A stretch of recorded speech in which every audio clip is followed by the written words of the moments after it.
What up mga idolo? For today's video, we're gonna talk about the drain on main engine starting air manifold. Sa mga hindi pa nakakaalam, merong dalawang drain line ang nakakabit sa starting air manifold ng main engine natin. Ang isa dyan is makikita natin malapit sa main starting air valve natin. At ang pangalawang drain line ay makikita natin sa dulo ng air manifold pipe natin. So yang nakikita nyo sa video, yan yung ibig kong sabihin. Basically, ang hangin kailangan lang natin para i-crank yung makina natin para umikot during starting. So itong main starting air valve natin, hindi to palaging nakabukas. Drawing lang natin to mga dula para mabilis i-explain. So dito muna tayo sa air reservoir. So sa air reservoir, alam natin ang hangin dito is galing sa compressor, di ba?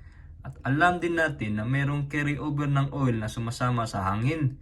So dito, ang nasa loob nito is condensate water at merong oil. So ang ginagawa natin dito araw-araw is dinidrain, di ba?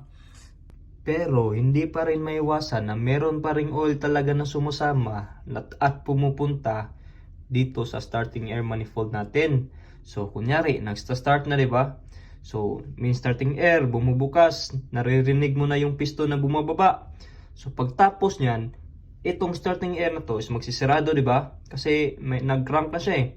So, itong mga na-trap dito sa air manifold natin, na mga air pressure, is dito yan nalabas sa drain na to. And aside from that, kung merong mga oil na nag-accumulate sa loob ng starting air manifold natin, dito din siya lalabas. Kaya importante din, during blow-through ng engine, titingnan nyo rin itong mga drain na to kung hindi babarado. Kasi nga, ito lang yung labasan ng oil sa starting air manifold natin. Itong dalawang drain na to is for explosion prevention lang talaga.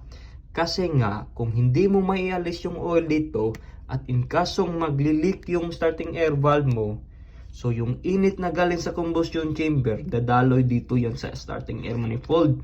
Ngayon, kapag nag-leaking at merong oil dito sa starting air manifold, kumpleto na yung 3 elements mo for combustion. Ibig sabihin nun, merong explosion na mangyayari.